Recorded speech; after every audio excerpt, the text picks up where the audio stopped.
तो hello student, welcome back to my channel Samrat academy. तो दोस्तों, मेरा नाम है आकाश और मेरे प्यारे विद्यार्थियों, आज की वीडियो बहुत ही ज़्यादा इंपॉर्टेंट है क्योंकि इस वीडियो में हम क्लास 10th सामाजिक विज्ञान के महत्वपूर्ण दीर्घ-उत्तरीय प्रश्न देखने वाले हैं। देखिए, पेपर बहुत ही ज़्यादा नज़दीक है, जिसमें आप लोगों का अगर दीर्घ-उत्तरीय प्रश्न अगर अच्छे से आप तैयार कर लेते हैं तो दीर्घ-उत्तरीय प्रश्न से आप लोगों का अति-लघु-उत्तरीय और लघु-उत्तरीय दोनों प्रश्न तैयार हो जाएगा। सबसे ज़्यादा महत्वपूर्ण अगर अहम रोल निभाएगा तो आपका दीर्घ-उत्तरीय महत्वपूर्ण प्रश्न, ठीक है। तो आज की वीडियो में बहुत ही ज़्यादा मोस्ट इंपोर्टेंट बहुत सारे क्वेश्चन हम लोग दीर्घ-उत्तरीय महत्वपूर्ण प्रश्न बात करेंगे। और आज की वीडियो में जो मैं आपको बताऊंगा 100% आप विश्वास रखिए, बस आप धैर्य माना कि उन क्वेश्चनों को और नोट कीजिए और याद करके जाइएगा। आपको जरूर एग्जाम में देखने को 2022 बोर्ड एग्जाम में जरूर देखने को आपको मिलेगा, ठीक है। 9 अप्रैल को आप लोगों को सामाजिक विज्ञान का पेपर है और 9 अप्रैल तक जाते जाते जितना क्वेश्चन मैं करा रहा हूँ सबको एकदम रट जाना है आप लोगों को। चलिए, तो मेरे प्यारे विद्यार्थियों, वीडियो को लाइक नहीं किया तो लाइक कर दीजिए, चैनल पर नया है तो चैनल को सब्सक्राइब करके बेल आइकन को प्रेस कर लीजिए। जो प्रश्न बता रहा हूँ दीर्घ-उत्तरीय महत्वपूर्ण प्रश्न को तैयार करके ही आपको जाना है, ठीक है। देखिए, पहला प्रश्न जो कि आपको देखिए ये वाला प्रश्न आपको किसी कीमत पे तैयार होना चाहिए। क्या है कि इटली के एकीकरण में मेजनी, काबूर और गैरिबाल्डी के योगदान का वर्णन कीजिए। या तो आपको ऐसे डायरेक्ट पूछेगा कि इटली के एकीकरण में महत्वपूर्ण भूमिका निभाने वाले 3 नेताओं के नाम लिखिए। ये जो महत्वपूर्ण आपका है दीर्घ-उत्तरीय प्रश्न बहुत ही ज़्यादा आईएमपी है, तो इसको तैयार कर लेना है। सबसे पहले उत्तर में आपको हेडिंग डालना है इटली का एकीकरण, ठीक है। लिखना है इसमें कि इटली का राष्ट्रीय एकीकरण आधुनिक यूरोप के इतिहास में महत्वपूर्ण घटना है। 19वीं सदी के मध्य में इटली 7 राज्यों में बांटा था, जिसमें से केवल एक इतालवी राजघराने के अधीन था। इटली के एकीकरण में देशभक्तों ने महत्वपूर्ण योगदान दिया और इन देशभक्तों में गैरिबाल्डी, मेजनी और काबूर का महत्वपूर्ण योगदान है, ठीक है।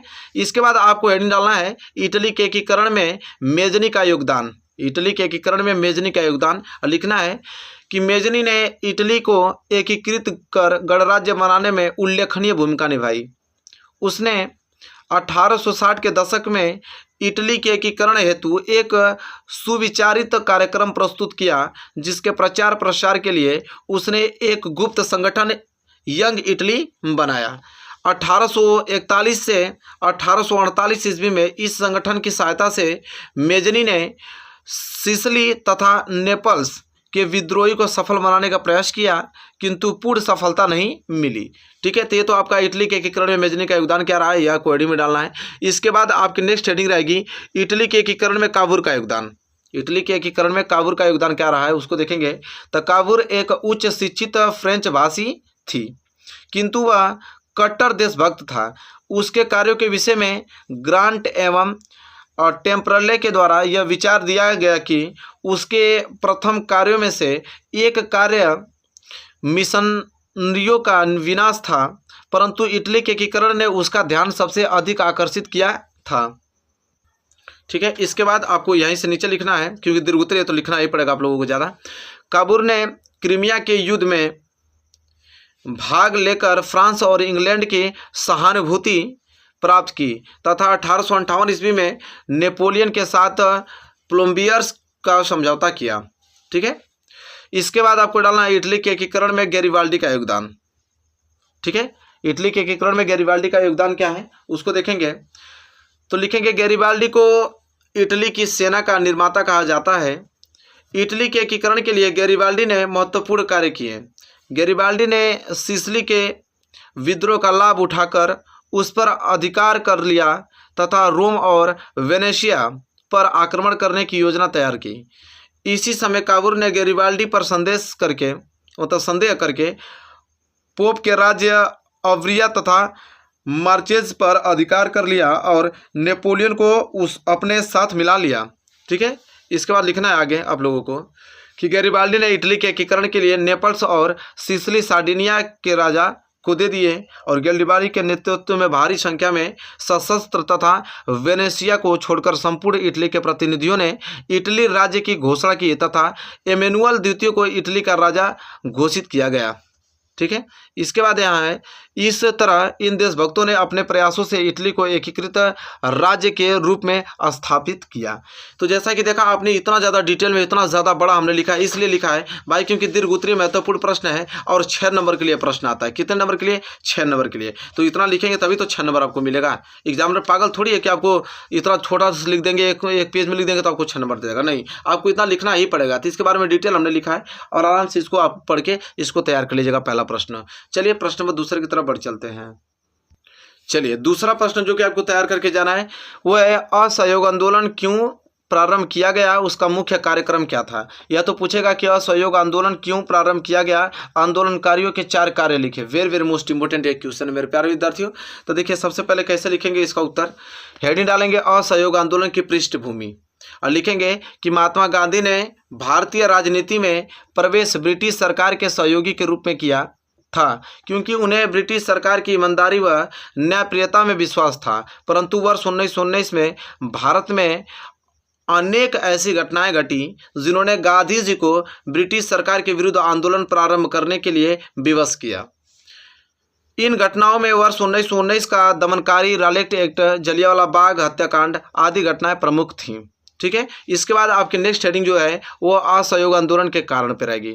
असहयोग आंदोलन के कारण हेडिंग डाल के लिखना है कि असहयोग आंदोलन के निम्नलिखित कारण थे। पहला कि प्रथम विश्व युद्ध के बाद आर्थिक कठिनाइयों के कारण महंगाई बहुत बढ़ गई, मध्यम वर्ग एवं निम्न वर्ग इस महंगाई से अत्यधिक परेशान हो गए थे और इन परिस्थितियों ने भारतीयों में ब्रिटिश विरोधी भावनाओं का प्रसार कर उन्हें आंदोलन हेतु प्रोत्साहित किया।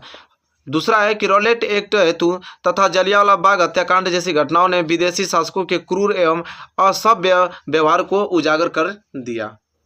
इसके बाद अगला कारण क्या था कि पंजाब में अत्याचारों के संबंध में हंटर कमेटी की सिफारिशों ने सबकी आंखें खोल दी थी। फिर है वर्ष 1919 का मॉन्टेग्यू चेम्स बोर्ड सुधार भी देश शासन लागू करने की नीयत से लाया गया, न कि आज जनता को राहत पहुंचाने के उद्देश्य से।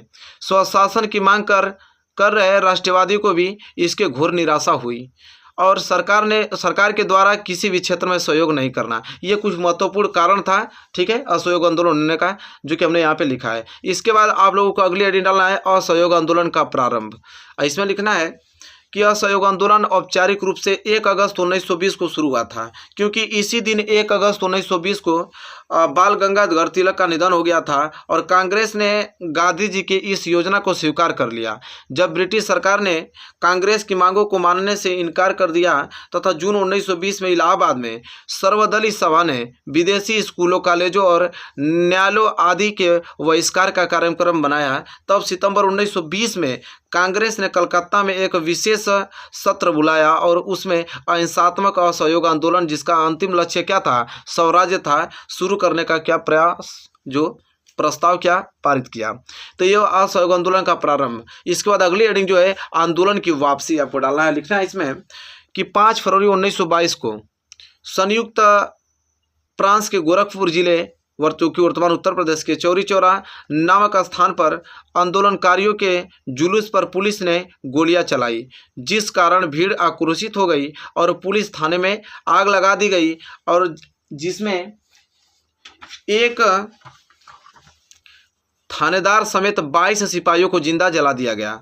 इस हिंसक घटना से गांधी जी ने दुखी होकर आंदोलन वापस लेने का निर्णय लिया और गांधी जी ने 12 फरवरी को बारदौली में कांग्रेस कार्य समिति की एक बैठक बुलाई, जिसमें चौरी चौरा कांड के कारण सामूहिक सत्याग्रह व असहयोग आंदोलन स्थगित करने का प्रस्ताव क्या पारित किया गया।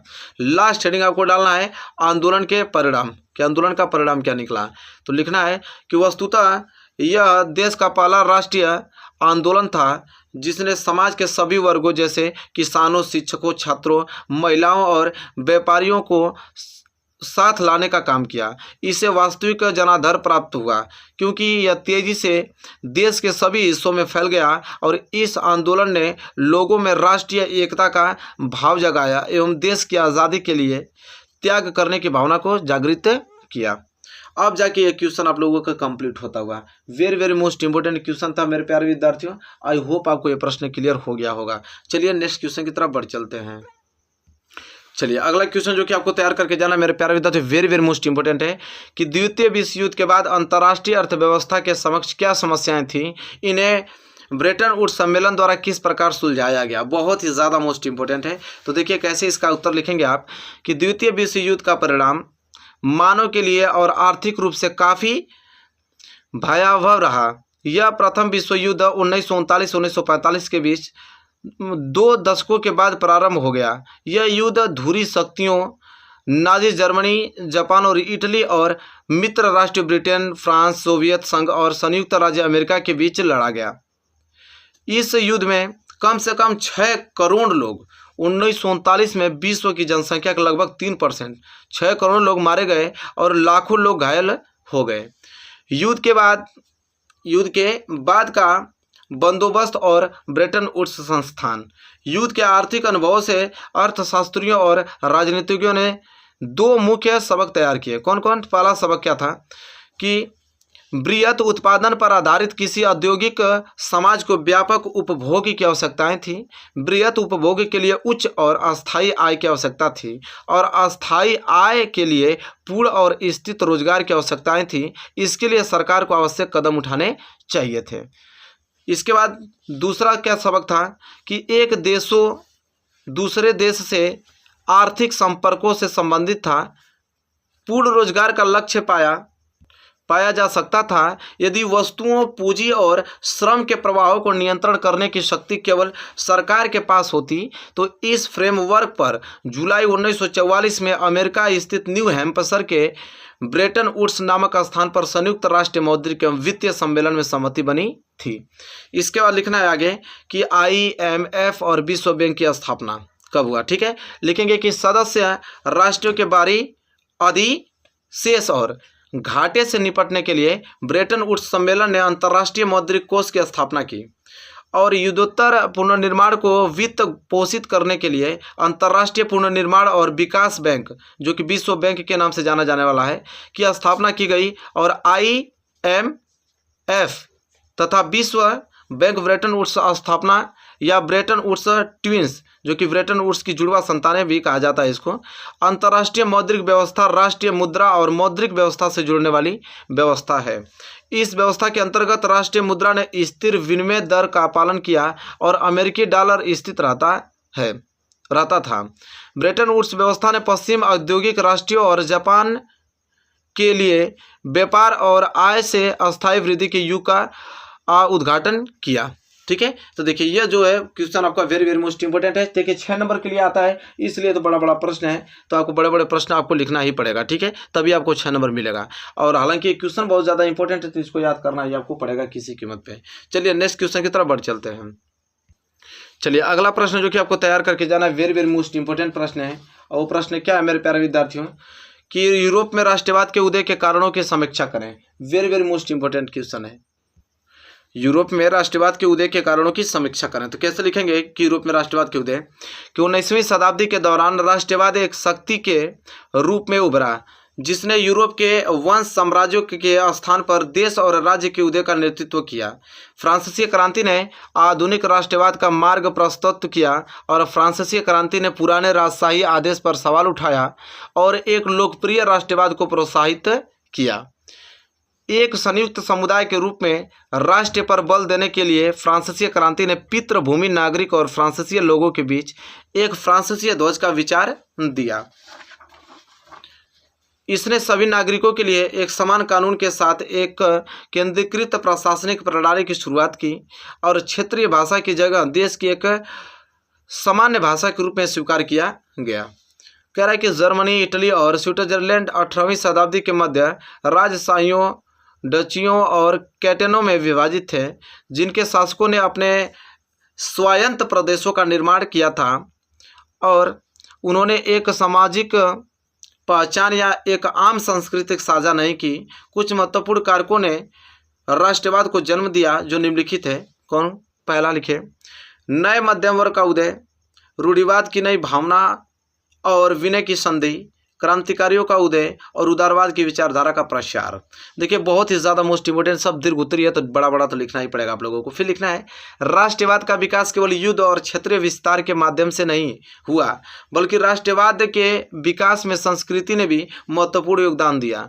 कला, कविता, कहानियाँ और संस्कृत ने राष्ट्रवादी भावनाओं को व्यक्त करने और आकार देने में सहायता की। प्रेमपूर्ण कलाकारों और कवियों ने तर्क, वितर्क और विज्ञान की आलोचना की भावनाओं और को अंतर्ज्ञान और रहस्य भावनाओं पर ध्यान केंद्रीकृत करते हुए उन्होंने एक राष्ट्र के आधार के रूप में एक साझा, सामूहिक और विरासत की भावनाएं पैदा करने का क्या प्रयास किया। तो देखिए ये जो मोस्ट इंपोर्टेंट प्रश्न है, बहुत ही ज़्यादा महत्वपूर्ण प्रश्न था कि यूरोप में राष्ट्रवाद के उदय के कारण की समीक्षा करें। आई होप आपको ये प्रश्न अच्छे तरीके से क्लियर हो गया होगा। चलिए अगला प्रश्न जो कि आपको तैयार करके किसी कीमत पे जाना है, क्योंकि प्रश्न बहुत ज़्यादा मोस्ट इंपोर्टेंट है कि महात्मा गांधी के सत्याग्रह पर एक निबंध लिखिए। बोलता है कि महात्मा गांधी के सत्याग्रह पर एक निबंध लिखिए। तो चलिए कैसे लिखेंगे, आपको 2020 2019 मतलब बहुत बार एग्जाम में क्वेश्चन पूछा जा चुका है, ठीक है। तो लिखेंगे कि महात्मा गांधी जनवरी 1915 में दक्षिण अफ्रीका से भारत लौटे। भारत लौटने से पूर्व उन्होंने दक्षिण अफ्रीका में एक तरह से नए आंदोलन के माध्यम से वहां की नस्लभेदी सरकार से सफलतापूर्वक लोहा लिया था और इस पद्धति को सत्याग्रह आंदोलन कहा जाता है। सत्याग्रह के विचार में सत्य की शक्ति पर आग्रह और सत्य की खोज पर विशेष बल दिया जाता था। सत्याग्रह का अर्थ यह था कि यदि आपका उद्देश्य सच्चा है और आपका संघर्ष अन्याय के विरुद्ध है तो उद्दीपन से मुकाबला करने हेतु आपको किसी शारीरिक बल की आवश्यकता नहीं है। प्रतिरोध की भावना या आक्रामकता का सहारा लिए बिना सत्याग्रही केवल अहिंसा के सहारे भी अपने संघर्ष में सफल हो सकता है। महात्मा गांधी के सत्य एवं अहिंसा के आधार पर आंदोलन और विरोध का तरीका सत्याग्रह के रूप में जाना जाता है। उन्होंने अहिंसा के माध्यम से विरोध का कारगर तकनीक बताया और वर्ष 1915 में दक्षिण अफ्रीका से भारत लौटने के पश्चात गांधी जी ने वर्ष 1917 में बिहार के चंपारण में अपना सत्याग्रह किया चलाया और इस अभियान में गांधी जी पूरी तरह से सफल रहे और वर्ष 1918 में गांधी जी ने गुजरात के खेड़ा जिले में किसान आंदोलन चलाया, जिसमें किसानों का अंग्रेज सरकार की कर वसूली के विरुद्ध एक सत्याग्रह था। गांधी जी का सत्याग्रह आंदोलन एक दार्शनिक विचारधारा का परिचायक माना जाता है। यह प्रश्न बहुत ही ज़्यादा मोस्ट इंपोर्टेंट है मेरे प्यारे विद्यार्थी, उसको जरूर से आप किसी कीमत पर तैयार करके ही आप बोर्ड एग्जाम में पहुंचिएगा, ठीक है। चलिए अगला जो प्रश्न है वेरी वेरी मोस्ट इंपोर्टेंट, जो कि आपको तैयार करना के ही जाना है आप लोगों को। इन प्रश्नों को पहले तैयार कीजिएगा, प्रश्न बहुत ज़्यादा इंपॉर्टेंट है, बहुत बार एग्जाम में आ चुका है कि सविनय अवज्ञा आंदोलन किन परिस्थितियों में प्रारंभ किया गया, इसका क्या प्रभाव पड़ा, ठीक है। सविनय अवज्ञा आंदोलन, तो लिखेंगे हेडिंग डालिए सविनय अवज्ञा आंदोलन। लिखा जाएगा कि सविनय अवज्ञा का अर्थ है विनम्रता पूर्वक आज्ञा या कानून की अवहेलना करना। सविनय अवज्ञा गांधी जी की आंदोलन की विशेषता रही है। इसके अंतर्गत विनम्र तथा अहिंसक होकर सरकारी कानूनों को उल्लंघन किया जाता है। वर्ष 1930 में महात्मा गांधी ने सविनय अवज्ञा आंदोलन प्रारंभ किया था। इसके लिए उन्होंने नमक सत्याग्रह की शुरुआत की। महात्मा गांधी के द्वारा 12 मार्च 1930 को ऐतिहासिक नमक सत्याग्रह शुरुआत की। महात्मा गांधी के द्वारा 12 मार्च 1930 को ऐतिहासिक नमक सत्याग्रह शुरू करने का निश्चय किया गया और उन्होंने 12 मार्च को साबरमती आश्रम से अपने 78 समर्थकों के साथ दांडी के लिए पद यात्रा प्रारंभ की और 6 अप्रैल को महात्मा गांधी ने नमक बनाकर कानून को तोड़ा। इसके बाद नहीं डालना है सविनय अवज्ञा आंदोलन का प्रारंभ, ठीक है। लिखेंगे कि सविनय अवज्ञा आंदोलन का प्रारंभ 12 मार्च 1930 को प्रसिद्ध दांडिया मार्च के साथ आरंभ हुआ और इस कार्यक्रम के अनुसार गांधी जी को साबरमती आश्रम से 240 किमी दूर स्थित दांडी समुद्र तट पर नमक कानून का उल्लंघन करना था। 6 अप्रैल 1930 को गांधी जी ने दांडिया पहुंचकर समुद्र तट से थोड़ा सा नमक उठाकर शांतिपूर्ण और अहिंसात्मक ढंग से नमक कानून का उल्लंघन किया। इस आंदोलन में हजारों लोगों ने भाग लिया और इस आंदोलन को समाप्त करने के लिए अंग्रेजों के द्वारा दमन चक्र चलाया गया और कांग्रेस के गैर कानूनी संस्था के घोषित कर दिया गया तथा 15 मई को गांधी जी को गिरफ्तार कर लिया गया और इसी बीच तत्कालीन वायसराय एवं गांधी जी के मध्य समझौता हुआ और समझौते के अनुसार गांधी जी ने दूसरे गोलमेज सम्मेलन में भाग लेना एवं आंदोलन बंद करना स्वीकार कर लिया।